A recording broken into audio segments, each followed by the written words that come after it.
Ochrana vody bude zabezpečená v ústave. Dobrý večer, pri správach RTVS pripravené sú aj tieto témy. S 32 Slovákmi v Nepále sa stále nepodarilo skontaktovať. Po telá zahynutých horolezcov vládny špeciál nepoletí. Ani 5 mesiacov po ničivých povodniach samosprávy nedostali od štátu peniaze za záchranné práce. Európsko-azijský summit v Miláne zaznamenal pokrok v rokovaniach o plyne. Petro Porošenko sa dohodol s Vladimírom Putinom na základoch zmluvy o dodávkach plynu. Našim úradom sa doteraz nepodarilo skontaktovať s 32 Slovákmi v Nepále. Po snehových búrkach a lavínach tam pokračujú záchranárske práce. Po telá slovenských horolezcov, ktorí zahynuli po páde lavíny, vládny špeciál nepoletí. Dôvodom sú technické poruchy. Náhla zmena počasia si v Himalájach vyžiadala najmenej 27 mŕtvych. V Nepále je podľa informácií našich úradov 62 Slovákov. S 24 z nich sú v kontakte a tí sú v poriadku. Informácie o zvyšných 32 osobách naše veľvyslanectvo v Indii preveruje. Zoznam týchto občanov, ktorí sa nachádzajú v Nepále, sa ešte môže zväčšovať, keďže priebežne sa nám ozývajú niektorí príbuzní, ktorých príbuzní sa nachádzajú v Nepále. V Nepále sú stále aj 8 skialpinisti a horolezci, ktorí prežili útornejší pád lavíny na hore Dhaulagiri. Ich zdra ešte včera zvažovalo, že do Nepálu pošle vládny špeciál. Nakoniec sa ale horolezci špeciálom nevrátia. Dôvodom je technická porucha na lietadle. Dva menšie špeciály, jak 40, nebudú môcť taktiež letieť, nakoľko by bol takýto let technicky náročný. Problém skontaktovať sa s turistami v Himalájach má aj susedné Česko. Nadviazať kontakt sa usiluje so 63 turistami. Niektorí z nich sú dokonca v okolí hory Annapurna, kde snehová búrka zabíjala. Český veľvyslanec v Indii ale upozorňuje, že turisti môžu byť v horách mimo dosahu signálu. To, že nezastihnuteľnosť turistov nemusí znamenať, že sa im niečo stalo, potvrdzuje aj horolezec Radek Jaroš. 90% z nich prostě vůbec neřeší nějaké spojení se světem, naopak si užívají toho, že mohli vypnout mobily a že jsou mimo signál a vůbec vlastně třeba a jsou v takových nížinách, údolích, že vôbec ani netuší, co sa deje. 7 Čechov pre lavínu v horách uviazlo. Sú podchládení, iné zranenia ale nemajú. Do nemocnice ich prepravia 2 vrtuľníkmi. Pre zlé počasie ale na ne budú musieť počkať do zajtrajšieho poludnia. Blížiacu sa snežnú búrku v Nepále meteorológovia predpovedali. Turisti sa však sťažujú, že ich na extrémne počasie nikto neupozornil.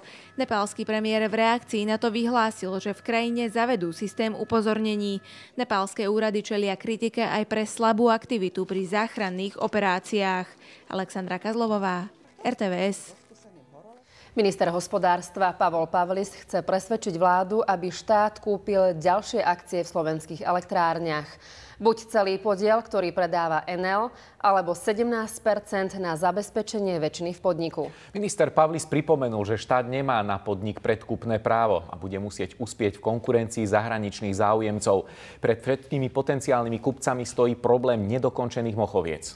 Štát sa ani na dnešnom mimoriadnom valnom zhromaždení na navýšení rozpočtu s Enelom nedohodol. Náklady na dokončenie 3. a 4. bloku v Mochovciach sa od začiatku výstavby zvýšili o 1 miliardu eur. A taliansky Enel, ktorý má v elektrárniach 2/3 podiel, si pýta na dokončenie ďalšie peniaze. Požiadavky odôvodňuje drahšími bezpečnostnými opatreniami. Potrebuje na to súhlas štátu, ktorý vlastní 1/3 podiel v elektrárniach. Na dnešnom valnom zhromaždení ho však opäť nedostal. Akcionári preložili diskusie na 7. november. Samozrejme, náš záujem je prednostne dostávať Mochovce a na to chceme prispôsobiť všetky podmienky možného navýšenia posunu termínu. Slovenské elektrárne dúfajú, že k dohode o rozpočte dôjde v novom termíne, čím sa predíde ďalšiemu predražovaniu a odsunu dokončenia projektu. Enel už minulý týždeň vyhlásil, že bez navýšenia rozpočtu je dostavba ohrozená. Koľko presne si pýta od štátu tají. Najčastejšie sa však spomína suma od 500 do 800 miliónov eur. Nový rozpočet musí byť schválený, aby sme sa vyhli ďalšiemu meškaniu, respektíve aby sme neohrozili takýto významný projekt. Kto bloky do prevádzky spustí, je ale otázne. Enel chce z elektrárne odísť. Kúpu podielu zvažujú českí finančníci. Mochovce sú však podľa nich rizikový biznis. A o možnej kúpe hovorí od augusta aj premiér Robert Fico. No zatiaľ nič nepotvrdil. Minister hospodárstva Pavol Pavlis však chce presviedčať vládu, aby elektrárne kúpila. Je to vec pohľadu analýz, postoja nielen ministerstva, ale aj vlády. Ja som samozrejme preferoval, aby sme minimálne sa dostali k podielu 51%. Minister Pavlis zároveň poprel, že by mal štát na elektrárne predkupné právo. Jeho predchodca je presvedčený o tom, že kúpa by bola pre štát nevýhodná. Štát na to jednoducho nemá. Štandardné zadlženie sa pohybuje na úrovni 3 až 4 násobku EBITDA. 5 až 6 násobok začína byť kritický, slovenské elektrárne sa blížia k 10 násobku.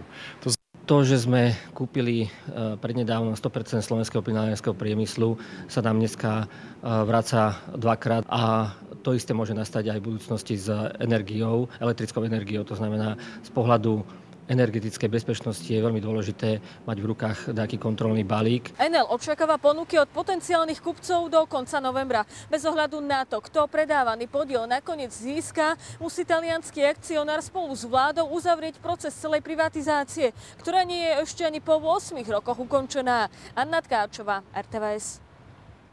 Obce a mestá stále nemajú od štátu peniaze za odstraňovanie škôd po májových povodniach.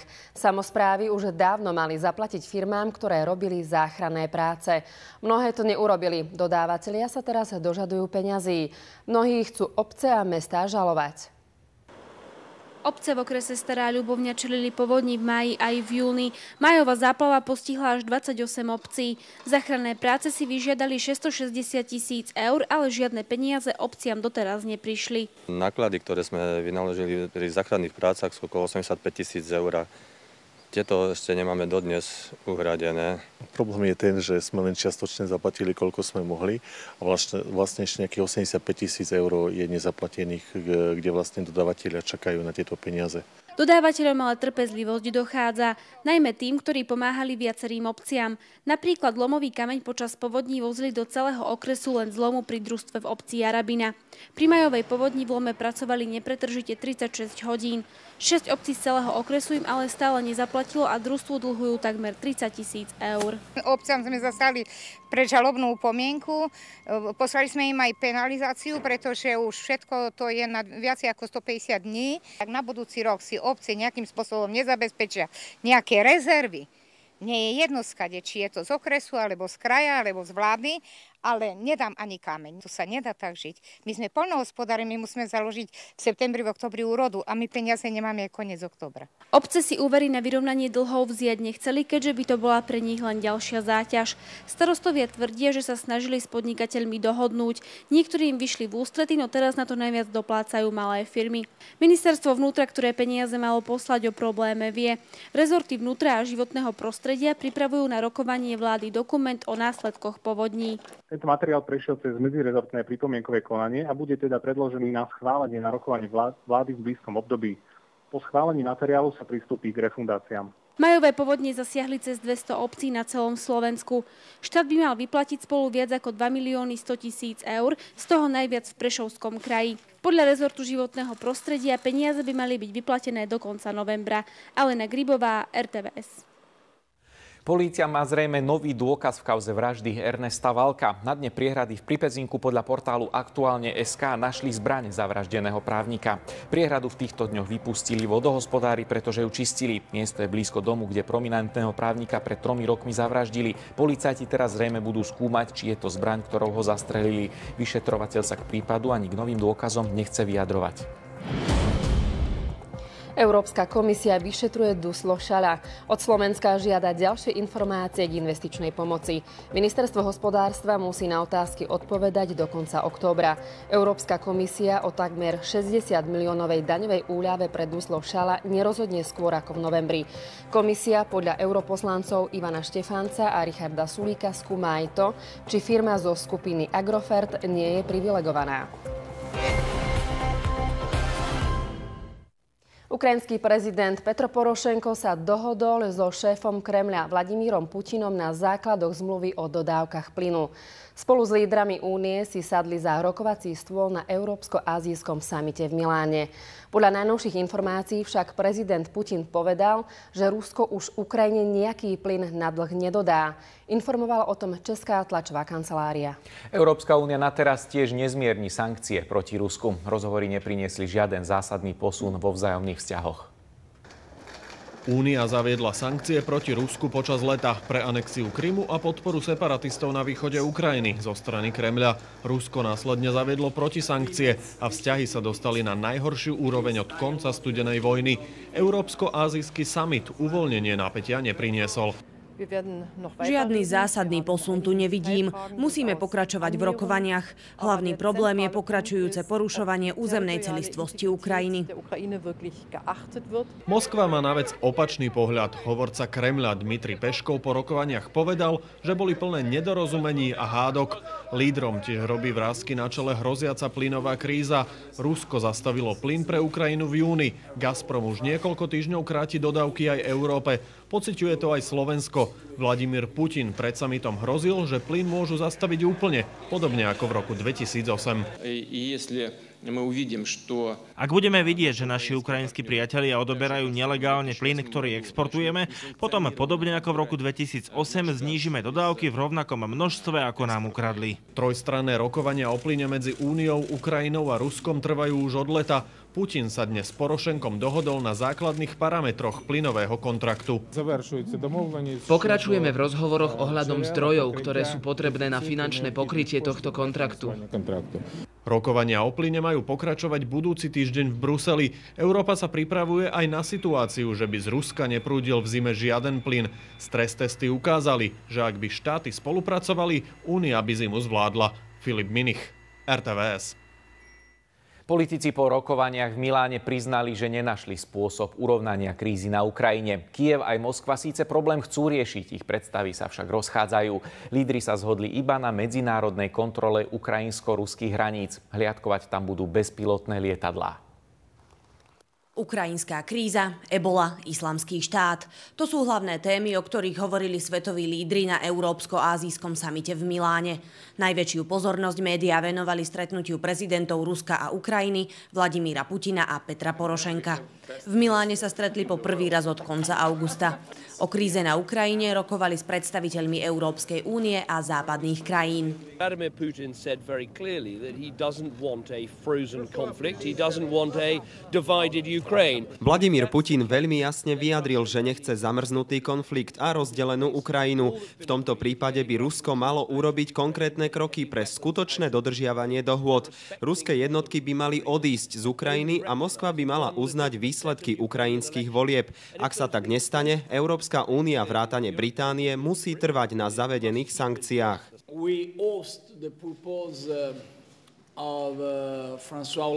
Podporili sme návrh Françoisa Hollanda na medzinárodnú kontrolu ukrajinsko-ruských hraníc. Nielen v takej podobe, ako sa to dohodlo v Minsku, ale pomocou francúzskych, nemeckých a talianskych dronov a samozrejme za účasti Ukrajiny a Ruska. Pre mňa to znamená krok vpred. Ako dobré zhodnotil rokovanie ruský prezident, ktorý sa už včera stretol s nemeckou kancelárkou, spoločnú reč však nenašli.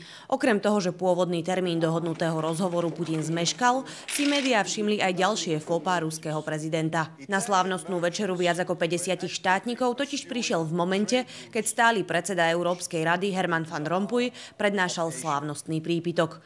Po rozhovoroch s Merkelovou sa zase Putin ponáhľal za svojím priateľom, talianskym ex-premiérom Silviom Berlusconim, ktorý si pre party s ruským prezidentom vymohol od súdu výnimku z nariadeného domáceho väzenia. Dominika Píšťanská, RTVS. Vladimíra Putina podporuje aj mnoho ruských umelcov. Patrí medzi nich aj oscarový filmový režisér Nikita Michalkov. Filmár navštívil Bratislavu pri príležitosti odhalenia tabule, ktorá pripomína návštevu ruského cára Petra I. vo vtedajšom Prešporku. Exkluzívny rozhovor s režisérom nakrútil Pavol Achs. Posledné kinofilmy, ktoré zatiaľ Nikita Michalkov nakrútil, sú snímky Unavený slnkom 2 a 3. Príbehy z druhej svetovej vojny ukazujú hrdinov ruského odporu proti nacistickým vojakom. Režisér je rozporuplnou postavou, jeho filmy sú vo svete uznávané. Zároveň je prezidentom štátneho ruského fondu kultúry a otvorene podporuje politiku ruského prezidenta Vladimíra Putina. Je to muž, ktorý drží slovo a bohužiaľ je čím ďalej tým menej takých ľudí v Európe, s ktorými sa dá rozprávať na takej úrovni. Vo svojich dielach zachytáva realitu rôznych úsekov ruských dejín. Jeden z jeho najslávnejších filmov, Unavený slnkom, za ktorý získal v roku 1994 Oscara, zachytil obdobie tzv. Veľkej čistky v Červenej armáde v 30. rokoch minulého storočia, keď bol pri moci sovietský vodca Jozef Stalin.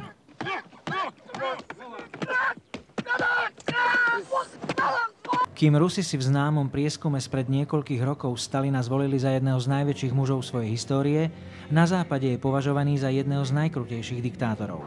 Dnes Západ kritizuje Rusko za podnecovanie krízy na Ukrajine a anexiu Krymu.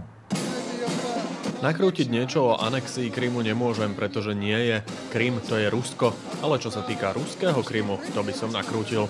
Filmy Nikitu Michalkova často vyvolávajú búrlivé diskusie. Režisér má 68 rokov a tvorbe sa venuje naďalej. Nedávno som dokončil film na motívy Bunina. Volá sa to Slnečný úder. Myslím si, že sa čoskoro objaví aj u vás. Nikita Michalkov sa narodil 21. októbra 1945 v umeleckej rodine v Moskve. Jeho brat je ďalší úspešný režisér Andrej Končalovský. Ten však žije v Spojených štátoch. Michalkov vystupoval na javisku už ako 14-ročný. Vyštudoval herectvo a filmovú réžiu. Okrem filmu Unavený slnkom ho preslávili napríklad snímky Oblomov či Barbier sibírsky. Za svoje filmy získal viacero ocenení na medzinárodných filmových festivaloch v Benátkach, Cannes a Karlových Varoch. Pavel Achs, RTVS. Americký prezident Barack Obama chce vymenovať špeciálneho koordinátora na boj proti ebole. Podpísal tiež príkaz, ktorý povoľuje využiť vojakov v zálohe a príslušníkov Národnej gardy na boj proti epidémii v Afrike. Problém je aj prázdny účet OSN zriadený na pomoc postihnutým štátom. Z 1 miliardy dolárov, ktorú majú vyzbierať donorské štáty, je na účte len $100,000. Boj proti ebole majú vo svojej kampani obidve politické strany v USA. Voľby do parlamentu sa budú konať 4. novembra. Ochrana vody bude zabezpečená v ústave. Na jej zmene sa dohodol minister životného prostredia Peter Žiga s viacerými opozičnými klubmi. Podporu návrhu deklarovalo KDH, SDK-UDS a niektorí poslanci z radov obyčajných ľudí. SAS považuje novelu ústavy za politickú hru a hlasovať nebude. 4. článok Ústavy Slovenskej republiky sa má doplniť o odsek, ktorý deklaruje, že vodu odobratú z vodných útvarov na území Slovenskej republiky nie je možné cez hranice prepravovať dopravnými prostriedkami ani potrubím. Neplatí to iba v prípade humanitárnej pomoci a zákaz neplatí pre vodu balenú do fliaš.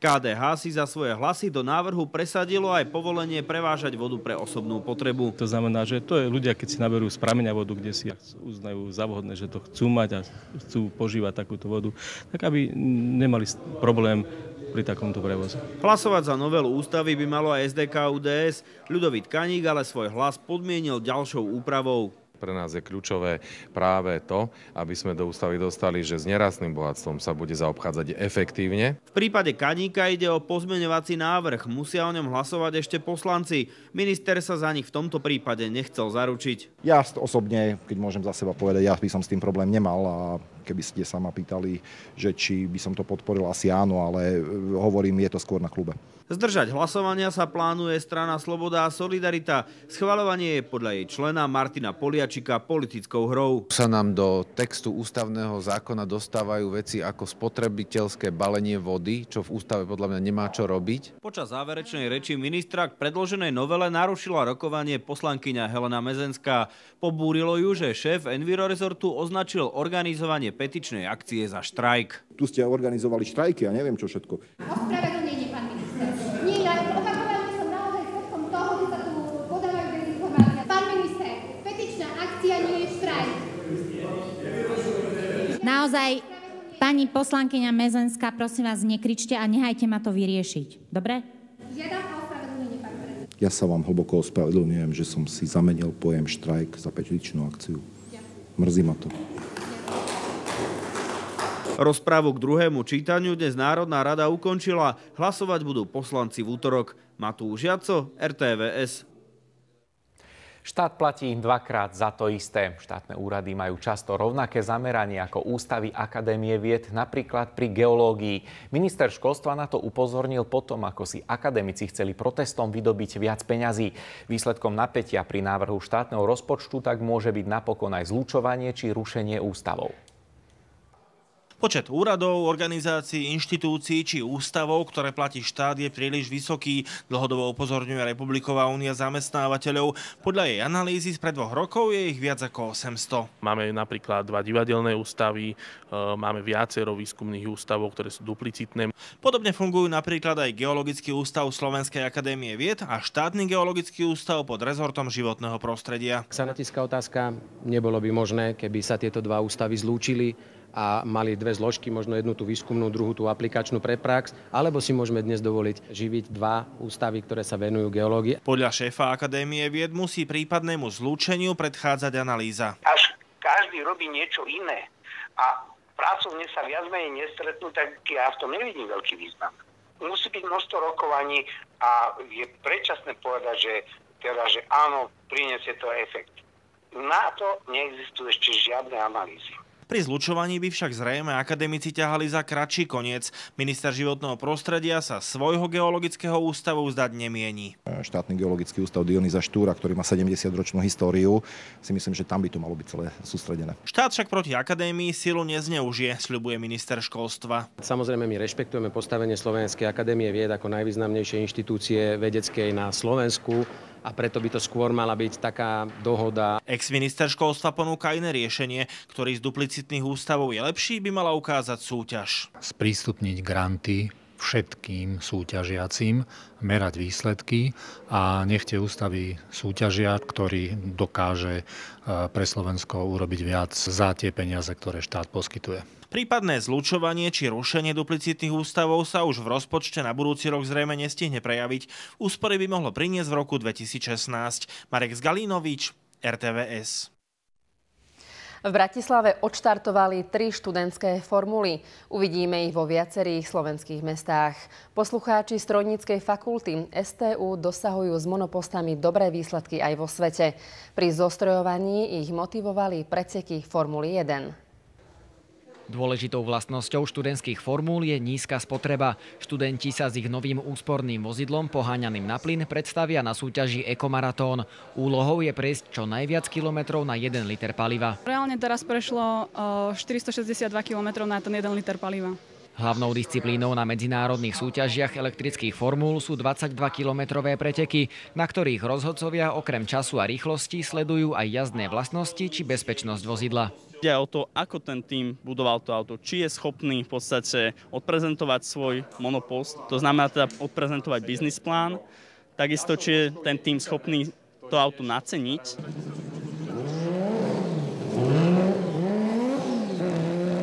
Študenti s formulou so spaľovacím motorom tento rok súťažili na pretekoch v Hockenheime, kde skončili v ťažkej konkurencii na 54. mieste. Maximálna rýchlosť tohto monopostu je 220 km za hodinu a zrýchlenie z 0 na 100 dosiahne za 4 sekundy.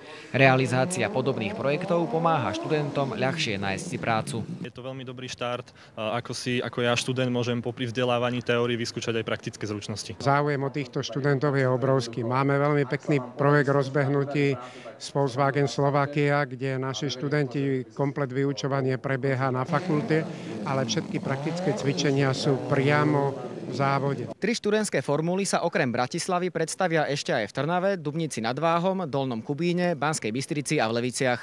Marek Marušiak, RTVS. Diela štvorice najlepších umelcov 19. ročníka ceny Oskára Čepana predstavili v Žiline. Ide o výstavu finalistov súťaže vizuálnych umelcov do 35 rokov. 4 umelci, ktorých doterajšie práce porotu zaujali, vytvorili do finále súťaže diela, ktoré budú mesiac vystavené v synagóge Petra Berenca. Pri vstupe na výstavu si návštevníci môžu doplniť svoje vedomosti aj o osobe Oskára Čepana. Je jedna z najvýznamnejších osobností slovenskej literárnej vedy, aj historiografie, aj histórie umenia. Pôvodný zámer vystaviť všetky diela spolu na prízemí synagógy sa ukázal ako nevhodný. Kurátorka si však s problémom poradila. Nakoniec myslím, že to je veľmi šalamúnsky vyriešené, že vlastne majú 4 veľmi oddelené priestory, zároveň je to ako nejaká cesta tým priestorom, kde si môžete pozerať preberať postupne jednotlivé diela. Niektoré diela finalistov sú čiastočne inšpirované aj budovou Berencovej synagógy. Na prízemí to je práca Mateja Smetanu. Já jsem zvolil jakoby objekt, který nějakým způsobem tím, jak je formálně vlastně utvořený, tak pasuje vlastně do toho prostoru, nebo aspoň si to myslím. Ostatní finalisti majú priestor na balkónoch. Na prvom je videoprojekcia krajinomalby Martina Kochana. Cez ňu sa návštevník dostane ku kinetickej inštalácii Jaroslava Kišu a skončí pri diele poslednej finalistky Jany Kapelovej. Ako inšpirácia jej poslúžil otec a jeho celoživotné budovanie rodinného domu. V synagóge je jedna jeho stena. Z jednej strany je priznaný materiál, z ktorej je to použité, ktorý je zrecyklovaný z odpadu, a z druhej strany je krásna biela stena, na ktorú sa môže divák pozerať, a je to doplnené celé videom, kde otec vlastne rozpráva jeho vzťah k práci. Víťaz ceny Oscara Čepana si odniesie aj finančnú odmenu, usporiadanie autorskej výstavy a cestu do New Yorku. Jeho meno sa dozvieme o týždeň. Porota ho vyhlási v Centre súčasnej kultúry Stanica Žilina Záriečie. Vlado Záborský, RTVS. Sme v druhej časti správ a pred nami sú ďalšie témy, aj o tom, že účty za kúrenie drevoštiepkov určite porastú. Tvrdia to výrobcovia tepla po rozhodnutí Úradu pre reguláciu sieťových odvetví. Ten znížil odpočítateľnú položku na výrobu tepla z tohto zdroja. Podľa nich to kúrenie s biomasou zlikviduje. Polícia zväčša odhalí len tie prípady obchodovania s ľuďmi, ktoré obete podvodu nahlásia. Odhaduje tak, že na 2 zdokumentované kauzy pripadá 20, ktoré zostanú mimo štatistík. Keďže väčšina podvedených Slovákov končí vo Veľkej Británii, vytvorili sme s Britmi spoločný vyšetrovací tím. Múzea v Michalovciach a v Trebišove sa dočkajú opravy. Historické budovy, v ktorých sídlia, potrebujú nové izolácie a rozvody. Zostaňte s nami, dozviete sa viac.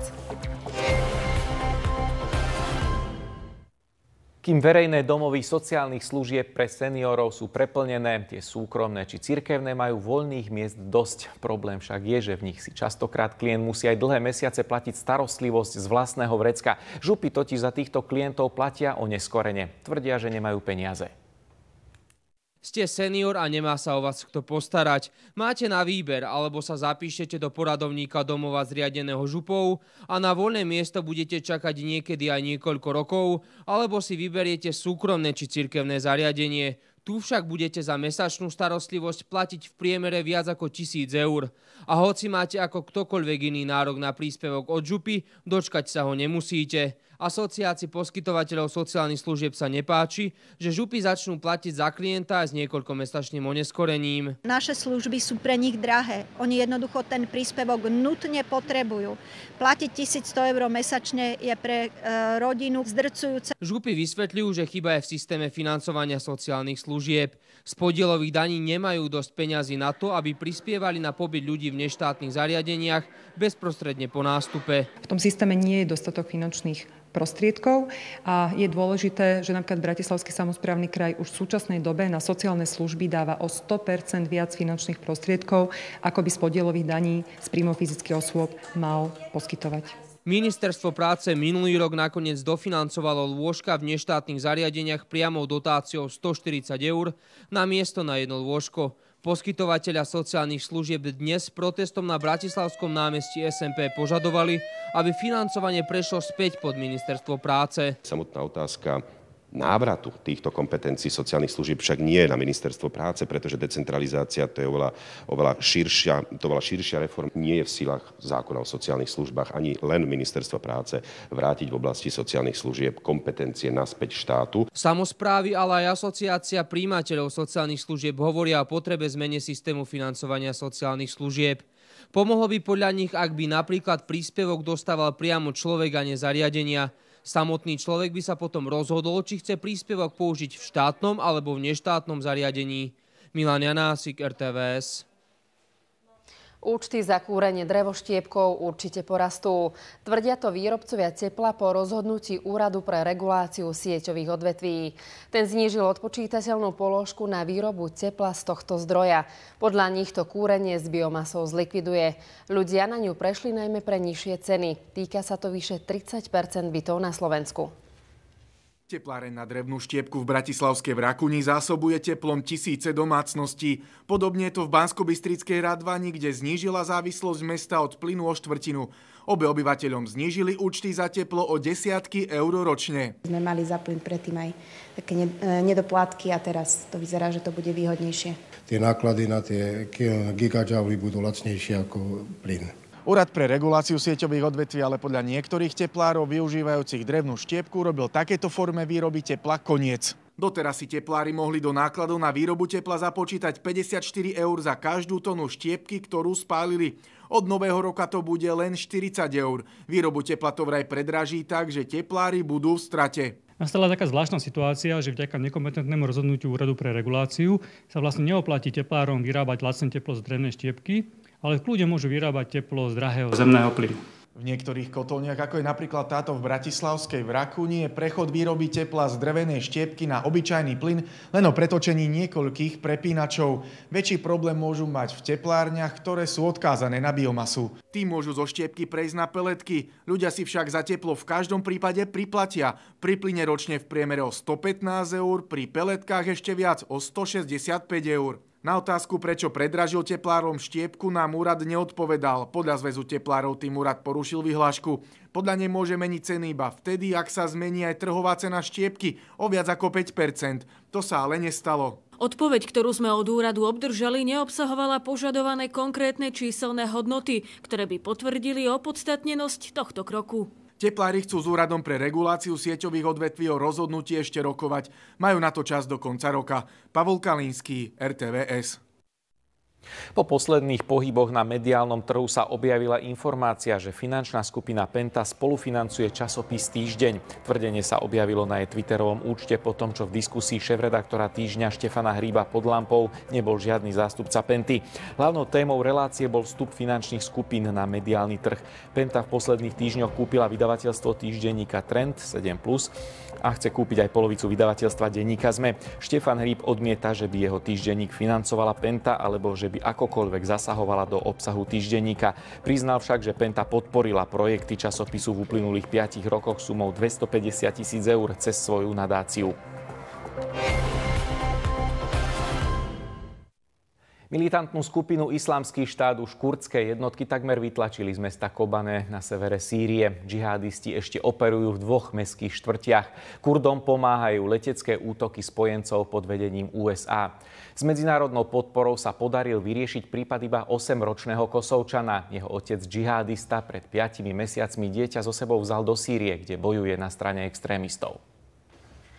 Erion Zena mal posledných 5 mesiacov úplne iný život ako jeho spolužiaci, ktorí na neho čakajú v škole. Jeho otec, ktorý patrí medzi asi 150 extrémistických bojovníkov Islamského štátu z Kosova, tvrdil, že chlapca berie na výlet. Po niekoľkých dňoch poslal matke SMS s tým, že sú obaja v Sýrii. Chlapca vrátil, keď ho matka verejne vyzvala, aby tak urobil. O tom, ako sa dostal do Sýrie, som so synom zatiaľ nehovorila. Chcem, aby sa čo najrýchlejšie vrátil do normálneho života. Pokúsime sa na všetko zabudnúť. Začne chodiť do školy, stretávať sa s priateľmi, hrať futbal. Chcem mu splniť každú túžbu. Spojenci dnes opäť bombardovali pozície radikálov v Sýrii. Kurdom sa aj vďaka náletom pod vedením Spojených štátov darí vytláčať islamistov z Kobane. Za posledných 24 hodín uskutočnili spojenci 14 náletov. Čoskoro však zrejme zo vzduchu posilnia aj radikáli. Na sociálnych sieťach zverejnili video s ukoristenými stíhačkami. Tvrdia, že výcvik im zabezpečujú bývalí piloti irackej armády, ktorí slúžili ešte Sadámovi Husajnovi. Britská prokuratúra obvinila 4 mužov z prípravy teroristických útokov na území Veľkej Británie a z členstva v extrémistickej skupine Islamský štát. Podozrivých mužov zadržali v posledných 2 týždňoch. Registrujeme asi 500 Britov, ktorí odišli do Sýrie, po niektorí sa už vrátili späť. Niektorí ľudia si možno myslia, že nás sa to netýka, pretože Sýria je ďaleko. Bohužiaľ, ovplyvňuje to ľudí v uliciach Londýna viac ako si myslia. Musíme s tým bojovať a to sa dá iba cez moslimské komunity. V irackom Ramádi vyhlásili pre obavy z ofenzívy radikálov z Islamského štátu zákaz vychádzania. Chcú tak obmedziť pohyb osôb z a do mesta. Anna Repková, RTVS. Valné zhromaždenie OSN vybralo 5 nestálych členov Bezpečnostnej rady. Sú to Venezuela, Malajzia, Angola, Nový Zéland a Španielsko. Krajiny kresla získajú na 2 roky od januára 2015. V Bezpečnostnej rade OSN patrí 10 nestálych členov. Každý rok sa 5 z nich volí na novo. Na rozdiel od stálych členov, teda USA, Ruska, Číny, Francúzska a Británie, nedisponujú právom veta. Počas popového koncertu v Južnej Kórei zahynulo najmenej 16 ľudí. Prepadol sa pod nimi kryt ventilačnej šachty, na ktorom stáli. Ďalších 9 ľudí sa zranilo. Počet mŕtvych sa môže ešte zvýšiť. Pre lepší výhľad sa postavili na ventilačný poklop, ten sa však pod nimi prepadol. Nehoda sa stala v meste Songam južne od Soulu. Na koncert populárnej dievčenskej skupiny 4 Minutes pod holým nebom prišlo 700 divákov. Vychutnávala som si koncert. Po asi 20 minútach sa náhle ozval hrmot. Videla som už iba stúpajúci prach. Potom som začula ženský krik. Hneď som si uvedomila, že došlo k veľkej nehode a že musím volať záchranku. Na poklope vetracej šachty bolo asi 25 ľudí. Tí sa prepadli do ventilačného systému do hĺbky vyše 10 metrov. Zachraňovali sme 25 ľudí, 16 z nich nehodu neprežilo, 9 sa zranili. Stav niektorých z nich je vážny.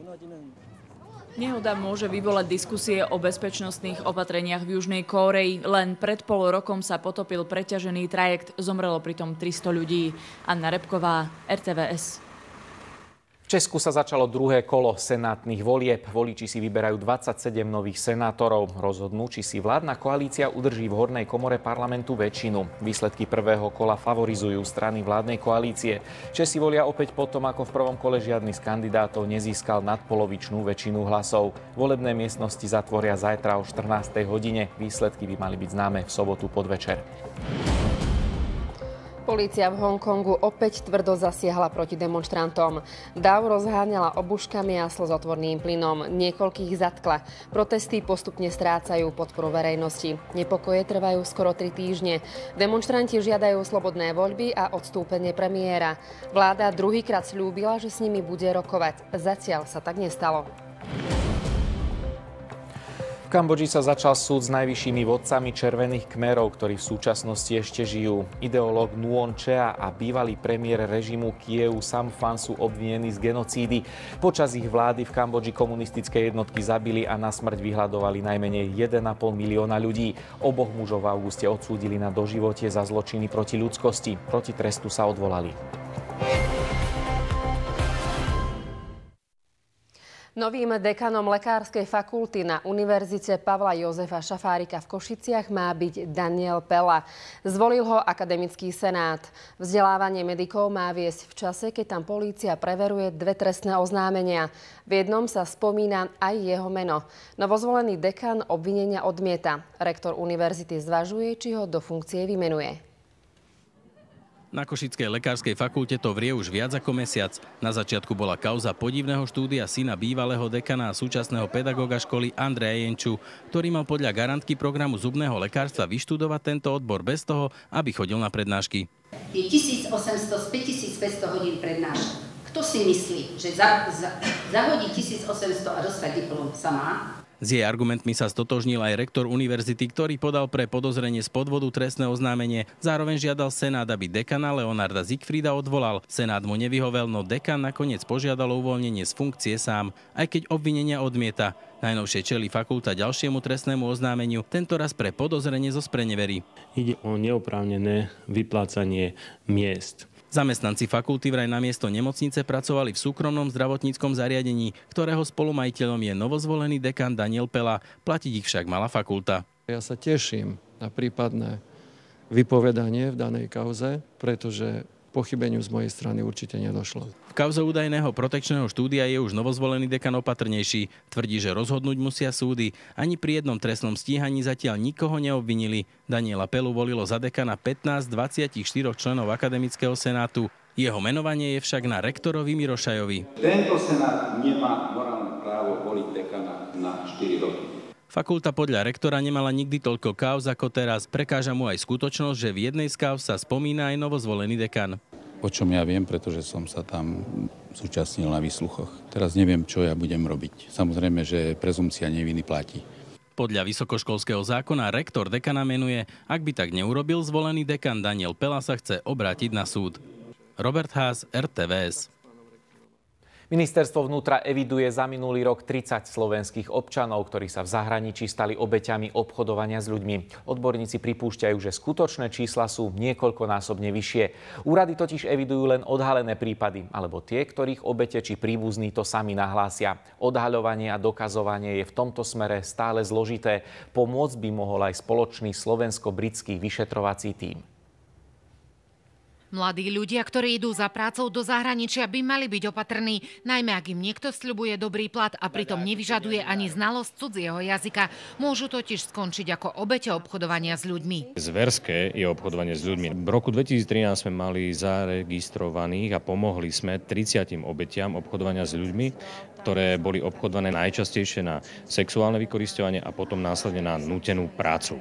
Ide o obete obchodovania s ľuďmi, ktorých buď odhalila polícia, alebo sa sami nahlásili a spolupracujú s políciou a pomáhajú im pri vyšetrovaní. Z 30 odhalených prípadov sa 21 týkalo žien, 2 z nich boli dokonca maloleté.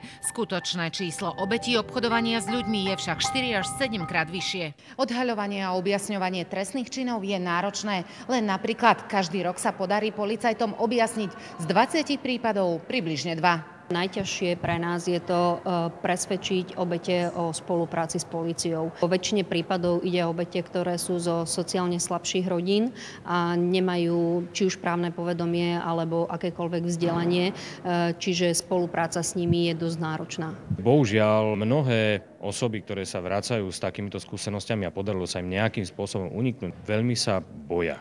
Boja sa potenciálnych nástrah od páchateľov. Slovenské obete obchodovania s ľuďmi končia najčastejšie vo Veľkej Británii. Aj preto slovenská polícia zriadila spolu s britskými kolegami jeden spoločný vyšetrovací tím.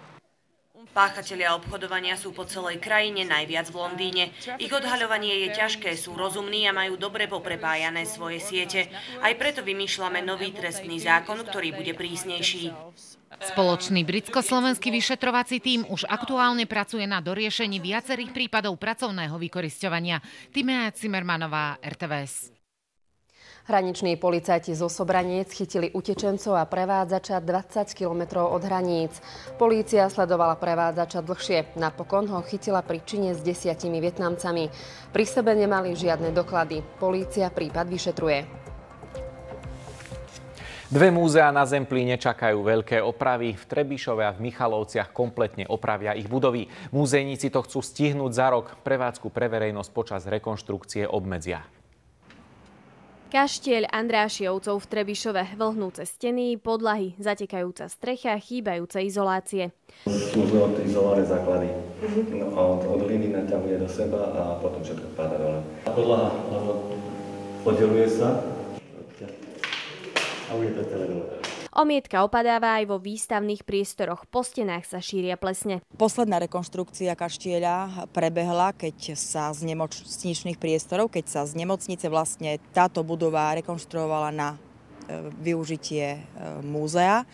A bolo to zhruba pred 30 rokmi. Od poslednej opravy Michalovského kaštieľa už uplynulo dokonca 60 rokov a na jeho stave je to už poriadne vidieť. V podstate stav je už kritický a tá elektrika v kaštieľi je veľmi stará. Na niektorých miestach v podstate ešte sú hliníkové rozvody, strašne to iskrí. Sú tu zanesené rozvody vody. V Michalovciach podobná pesnička ako v Trebišove. Na budove opadaná omietka, zatečené stropy, plesnivé steny, rozpadnuté okná. Ten horný rám vypadol počas normálneho dňa, fúkal vietor, bum, zahučalo to. V oboch múzeách ale už balia exponáty, aby mohli kaštiele opraviť. Od vlhčia ich zateplia, dostanú nové rozvody. Vo vynovených priestoroch chcú budúcim návštevníkom ponúknuť modernejšie a pútavejšie výstavy. Verím tomu, že sa nám podarí v rámci rekonštrukcie hneď tesne po rekonštrukcii. Pribudnú nové expozície, doteraz napríklad Fond numizmatiky leží v depozitároch. V Michalovciach hlavný kaštieľ od novembra úplne uzatvoria až do ukončenia rekonštrukcie. V Trebišove bude fungovať v obmedzenej prevádzke. Budeme návštevníkom ponúkať možnosť vidieť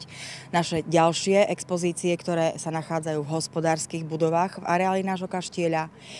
Takisto v našom múzeu je sídlo informačnej kancelárie Tokajskej vinnej cesty. Aj tá bude v prevádzke, v obmedzenom režime. Opravy oboch kaštieľov financujú z eurofondov. Spolu budú stáť takmer 5 miliónov eur. Viktória Doričová, RTVS. Piatkový večer na jednotke pokračuje seriálom Superhrdinovia, potom súťažno-zábavnou show Milujem Slovensko. Na dvojke si pozrite komédiu Woodyho Allena Sex noci Svetojánskej. Hosťom Nočnej pyramídy v Rádiu Slovensko bude Vladimír Launer, člen expedície na Everest v roku 1984. Prežite víkend v pohode. Dovidenia. Dovidenia zajtra.